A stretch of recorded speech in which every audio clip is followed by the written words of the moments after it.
Spain-Argentina, Alexi. What are you excited for that? Everything. It was interesting, off air I was asking T, what do you think Spain wanted more or felt was a better matchup for them, either England or Argentina? You think it was, they would rather have had England, right? Yeah, I actually didn't finish when it's because of what does Leo representing Spain. He played all his career there, and the fear that they might have, I said, because we can see that they're a good team, that they might have facing him might be stronger than any other human being because of what they've seen so many times in their country. That's the reason why. Well, what we saw over here, we came on air and, I was calling it a knife fight, and it was, with the fouls and the yellow cards and just the beautiful ugliness, if you will, of this game.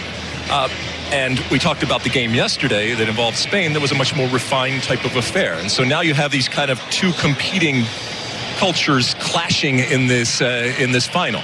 What we saw yesterday from Spain in terms of the possession, I don't think that that's necessarily going to change against a team like Argentina. I will say this, time and time again, we have questioned this Argentina team in going to the well and wondering if it's going to come up empty. Again here tonight, they showed that it isn't. But is this the night where they took that last scoop? I don't know. I mean, you're going to bet against them with a guy like Messi and with what this team is? There always seems to be a little bit of water in this Argentinian well, and it's served them well. Zlatan, the final? Listen, Spain handled France very good. I believe they can handle this Argentina also. They're going to play their possession. Argentina is not a counter-attack team. They like the way they played today. Obviously, England went too defensive and they had the possession. They were attacking.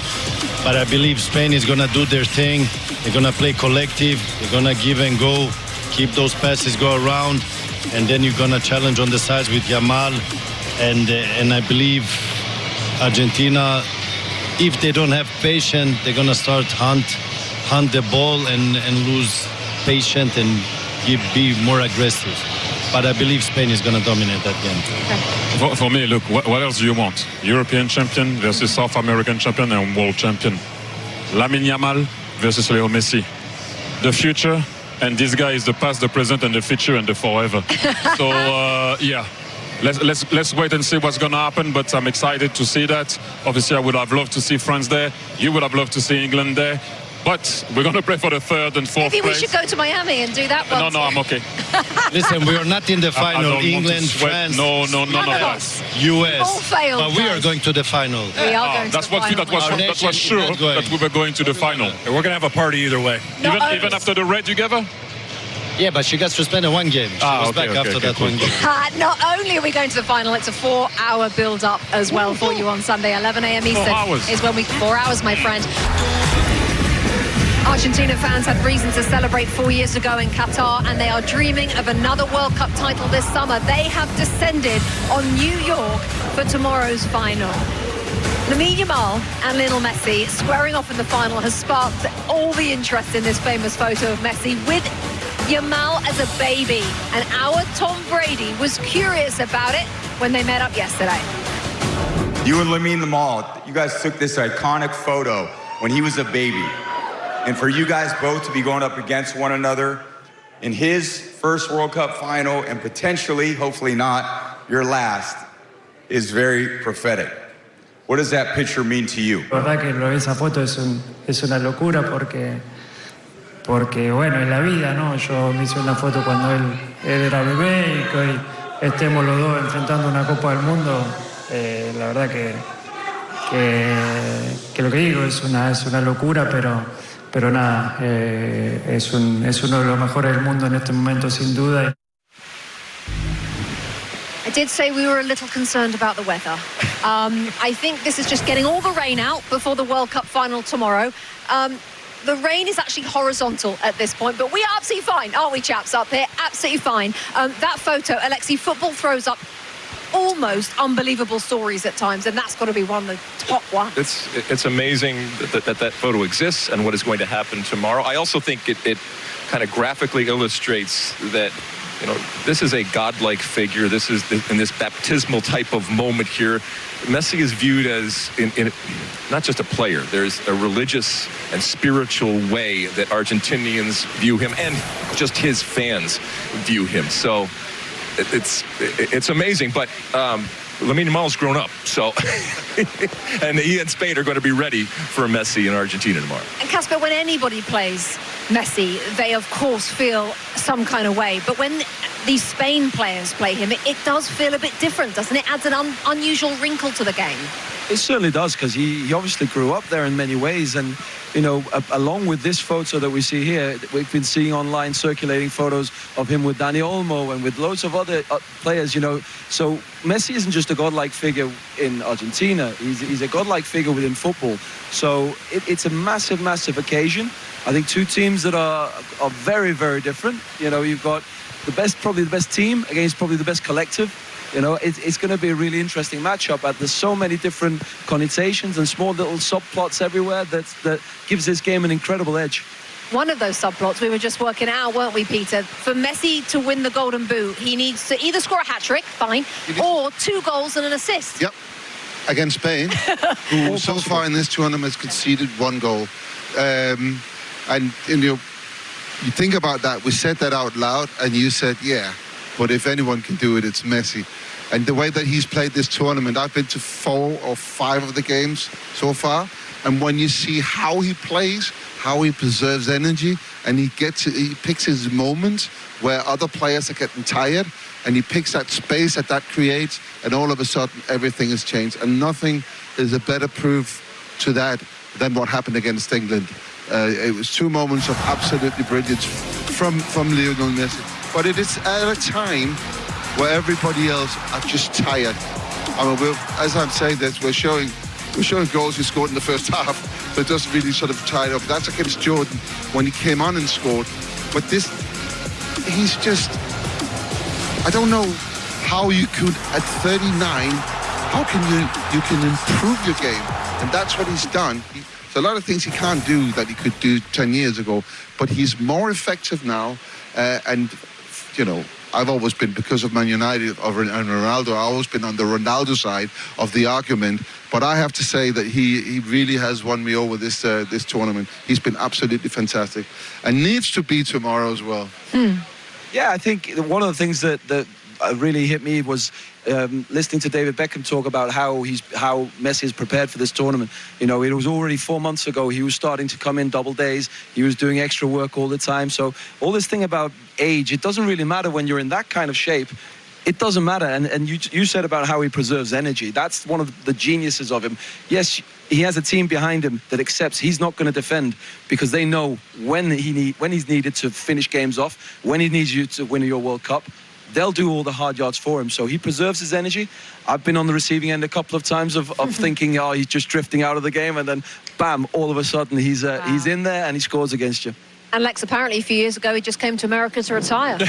Yeah, I mean, by the way, not for nothing, but he's doing this as an MLS player. And so that's certainly a feather in MLS's cap that he hasn't missed a beat. And as a matter of fact, you could say he's playing at the height of his powers right now. But, you know, tomorrow is really interesting. As you mentioned, a contrast in styles between these two teams. You got Spain with just kind of methodical, and they understand exactly how they play. They don't seem to be ruffled by anything that happens on and off the field. As you mentioned, they don't let in a lot of goals. And then you got Argentina, that is like the ultimate vibe team. It's all about emotion. It's all about passion, and it's all about digging in and, you know, going to that well time and time again. And they've gone to that well, and it's been, if not full, at least a little bit of water in it.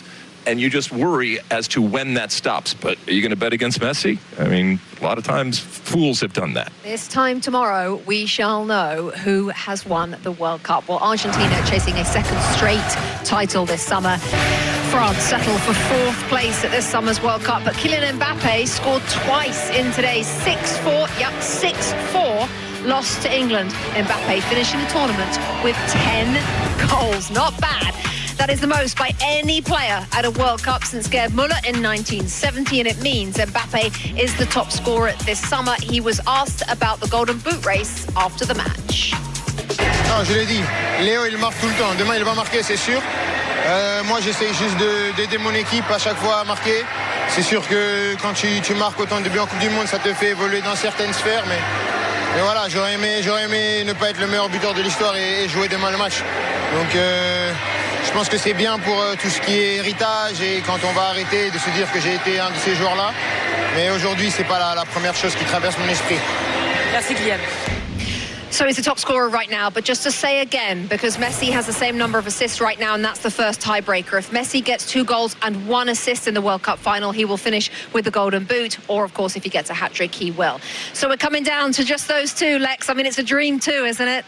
Yeah, I will say this. We all know that goal scorers are greedy. It's part of what makes them good. But I got to be honest. I don't think Messi is sitting in the hotel a couple miles away here.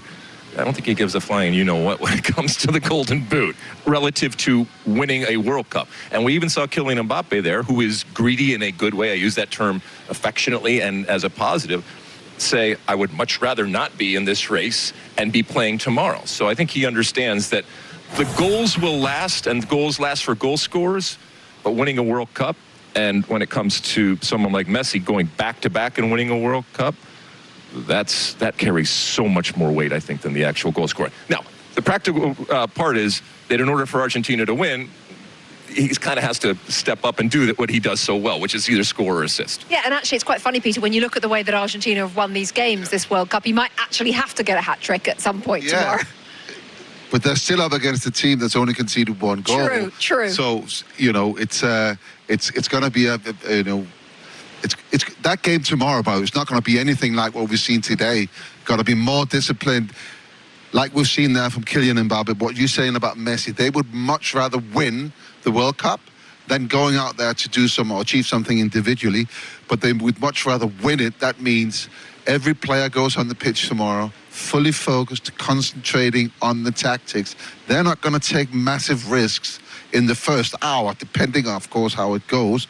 It's all going to be contained, controlled, and then they see. Today, we saw no control, we saw no containment, we saw nothing. We saw gung-ho football. It's not going to be like that tomorrow. I don't think Messi, I agree with you, cares, and I don't think he will score a hat-trick tomorrow. I think it's going to be a very close call in who wins a game. That's going to be very few goals between them. Spain, incredible against France. Argentina against England.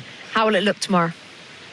Well, Lex, you said it before, you look at the teams and you look at Argentina, they have emotion, they have passion.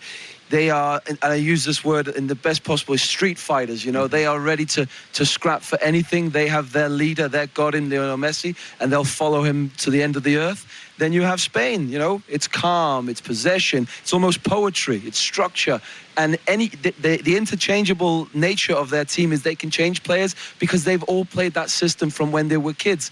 Luis de la Fuente has had, I think, 11 of their players in that squad as youth teamers. So it's such an intriguing matchup because you're going to have so much different contrasting things on the pitch.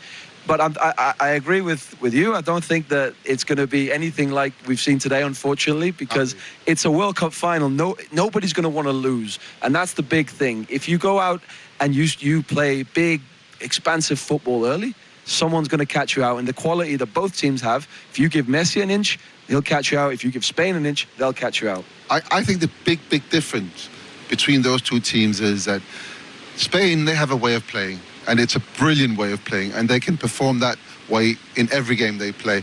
We saw it against France, how quickly they moved the ball around, how it was controlled by Rodri, and how elegant it all looks. And when it gets to the point where they need somebody to step up and score, they get that guy in position, or Yarzabal in the first goal, and then Pedro Porro, the right back. It doesn't matter who scores.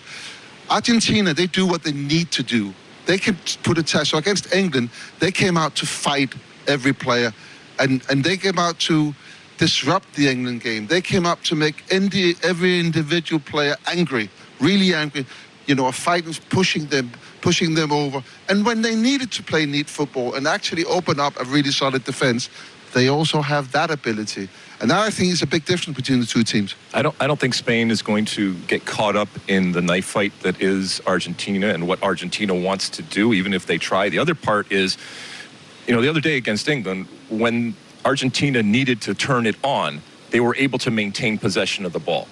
They're playing against Spain. Spain, how are you going to get the ball? They will not let you get the ball. Even and especially when you need to get the ball, they will still keep it, and they have the ability to do so on a consistent basis. Yes or no? If he wins the World Cup, does he win the Ballon d'Or? Messi, yes or no? Oh, yeah.